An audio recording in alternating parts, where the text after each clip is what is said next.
What a nice start to the month of August for NIO and for NIO Stock. On the right-hand side, I want to start here because this was August 1st. This was a Friday, and this is the trade day, the action for NIO Stock. A couple of things to point out. On a day where a lot of the market was weak, NIO had a pretty strong day, and it was on less than 100 million share trade volume, which is even more bullish in my mind because normally what we've seen is these days with 100 million and more shares are days when we're seeing NIO stock move up quite a bit. In fact, if we go back to July 11th, which was the first of 6 days in July where we saw 100 million shares trade for NIO stock, we saw the open on that day at $3.75 and the close after it would have been August 1st.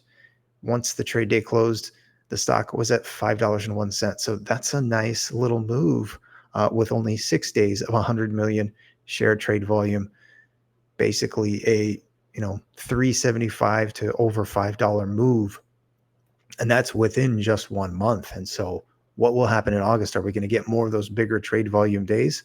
I sure hope so. And I think it'll be very positive and bullish for NIO stock. If we do see that, we'll keep tracking it on the short-term time frames as folks have wanted me to do that here recently. So, but this actually is, and shout out to Tom Hayes with Hedge Fund Tips with Tom Hayes. He made a comment once in one of his podcasts that caught my attention. He said that if he had a sense, and I don't know if he has actually validated this or not, but he had a sense that late in the trade day, if a short is out of position and gets a margin call, they may have to buy, and it may show up within the last half hour or so of the trade day. And the reason I thought that was interesting is if we look at the last 15 minutes of the trade day on August 1st, this is Friday, you see over 1.5 million, and this is buying pressure coming in, followed by, and these are 5-minute incremental windows, followed by another 2.13 million, followed by another 5.25 into the close.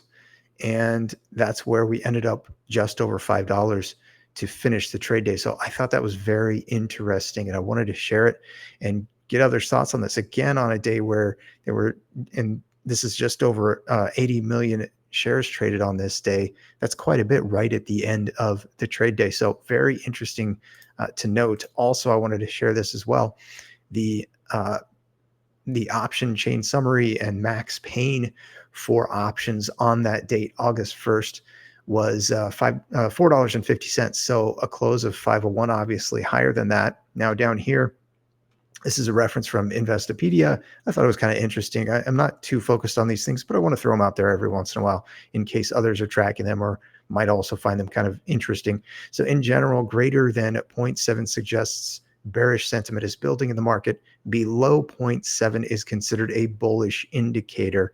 So that's, just something to maybe factor in. Also, let's talk about this. The NIO Reddit mentions, now this is from the tracking on this started in January of 2020. And as you'll see, when NIO stock made its big move and its big run, you had a lot more of these mentions on, about NIO on Reddit. But in the last few years, it's been pretty quiet. So it'll be interesting if we start seeing, let's say, the 500 number and above start becoming a recurring theme where the stock price ends up, or where it'll be heading into that kind of, as for me, this is a bit of a sentiment indicator, just one of many that I like to use. So now let's talk about, because we did get delivery numbers from July, NIO with 21,017 vehicles in July. And I think they started the deliveries for the L90 kind of late. In fact, this is the kind of the reference or the post from ThinkerCar. The Onvo L90 has just launched and is now entering delivery. And so this post, of course, on July 31st. So, I just find this all kind of fascinating. I think this is a nod to NIO with their cadence, trying to have things aligned. And rather than what they normally do, start deliveries on the 28th, they just went ahead and set things up so they can get a bigger number in this month of August. And so I'm totally fine with that personally. This is William Lee sharing a post. And of course, he was at least 2 different places. I don't know how many other places he was going. If those are the only 2 he went for deliveries of the L90 but we're continuing to see a lot of really bullish things, a lot of positive things. It sounds like they're getting a lot of deliveries, and it's only the first couple of days that we're talking about this. So the excitement, I think, is I think it's aligning with a sentiment shift that is also happening, and so. If you look at the bottom of the screen, I've had it on there for a while. The three short-term NIO stock indicators, and I've been tracking these for at least the last year plus. The first is the trade volume. And again, what I've kind of recognized is when we have these bigger trade volume days, 100 million shares or more trade on a single day, we seem to see NIO stock move up and sometimes move up aggressively. So again, pulling up the chart and looking over on the left-hand side, just within July, we see that move that came, and it really started back a little bit before we started seeing the 100 million share trade volume come in. And with only 6 of those days in July, it was a nice move. So we'll see what happens moving forward. This is if I zoom out and show you the whole history, you can see a little bit of how that looks all time with NIO stock. And again, trade volume represented here at the bottom. So you can see when we have these really big elevated numbers, that's also when NIO stock really tore to the upside, really shot up there. But along with that, the FTDs came down. And so that's another thing. Those have been elevated, and that could end up meaning perhaps things like this will happen more often. If shorts are too far over their skis and they end up getting margin called or getting squeezed, then we could see some craziness with this stock. It's not why I'm in the play. I'm in it, for the long haul. It's long term for me, but I'm not going to ignore.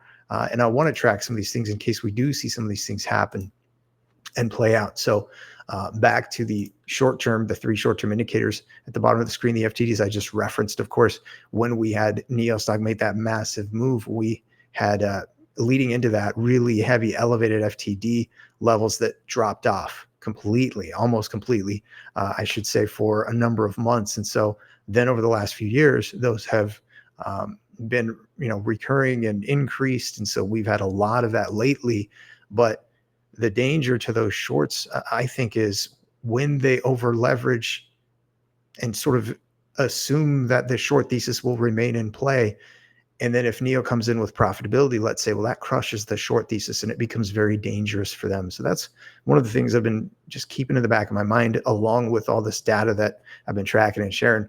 And the third thing, of course, is sentiment. And I do believe that we are seeing a shift. I don't think it's a major shift. I still think it's a little bit early. And let's face it, with NIO stock only about the $5 range, I think there's a long way to go for sentiment to make a full-on shift. And I'll be curious. I think NIO now has over 135,000 deliveries for the year. I don't know if they'll come anywhere near their goal of, roughly 440,000 on the delivery side of things. They would have to have incredibly massive numbers for the rest of the year to do that. And so I hope that they can do it. I don't see how they'll be able to do it, frankly. But I also don't know if sentiment shifts enough. If profitability comes in that fourth quarter, it may not matter, and shorts may already be in the danger zone here. So this is going to be, I think, a lot of fun tracking the rest of the year. But I went on a little longer than maybe I needed to. Over 8 minutes means I'll probably create some timestamps, some chapters to make the video a little easier to navigate for those who don't wish to watch all the way through or who want to jump around. And it's also kind of convenient for me to look back in case I want to pull up data points and share them at a future point. So in any event, have a great day or night whenever you see this. I'll see y'all again very soon.